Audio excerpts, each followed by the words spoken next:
Mielas Mauzeris, šiąnakt buvau be miego. Nu tai. Klauskit. Nu, klasikinės pagirios, ar kaip dabar vadinamas tas pašalas ėjo. Laukiau, šitą klausiu. Ne, šiluma ėjo. Buvau visą naktį pasidėjęs ant kelienių nuotraukas su Eglė Vaitkevičia Eglėje ir Kailiu Minogue. Ir žiūrinėjau, tyrinėjau, kad iš jų gražesnė. Klausimas. Taip. A kodėl jūs lyginot būtent va šias asmenybės? Čia pati Eglė nusprendė pasilyginti ir įmetė abiejų iškilių moteriškių nuotraukas į Facebooką. Režisierius, prašom parodyti. Palaukit. O kuri čia yra kuri? Žiūrėkit, šukuosienos kombinukai ir spalvos vienodos. O negali čia būti, kad čia ta pati Eglė tik prieš 20 metų? Palaukit, reikia tada ir man pasižiūrėti. Režisierius, parodykit dar kartą. Ne, čia skirtingos moteris. Eglėje prieš 20 metų buvo iš vis tokia spoguota paauglė, tokia drovi mergaičiukė, baisiai kompleksuota. Su kombinukų nuotraukų jos tikrai niekada niekur nebūdavo, buvo žiauriai kompleksuota mergytė. Man vienas draugas sakė, kad ji net persirenginėdavo tamsoj kambarį, tamsiam išsijungdusi šviesą. Apie jos nuotraukas net kalbos negali būti. Tai kada ją pramušo ant burleskos? Tai čia yra 40-mečio krizė.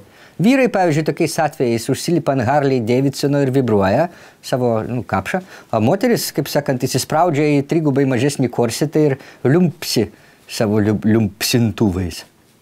Pliumpu, liupsi. Nu, bet gal grįžkim prie temos. Tai sakykit, prašom, jūsų galva, kuri karštesnė, Kailė ar Eglė? Čia, kad neįmanoma atskirti, kuri yra kuri. Abidvi yra su raudonais kupalnikais, abidvi biški padainuoja, abidvi trinasi Londone. Ką žinau? Aš visą naktį neatskyriau. Nu tai Eglė tikrai žino, kuri yra nuotraukoje. Nu tai paskambink. Nu. O, teisingai paskambinsim. Tai. Šotkutukas. Aha.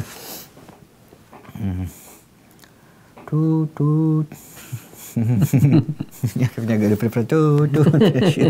Alio, Eglė. Labas, tu mano Lady in Red. Ne, čia peliukas skambina. Ne, žiūrkit. Pati tokia. Klausyk, kad niekaip negalim suprasti, kur tu nuotraukoje esi. Tu ta, kur iš kairės, ar čia Kailį Minogue iš kairės? Kvadratu. Ta, kuri karštesnė? Abi karštų. Padėjo ragelį. Vėl visą naktį be miego. Aišku. O jeigu mes nuotraukui būtume abi nuogos, tai aš atrodyčiau karštesnė.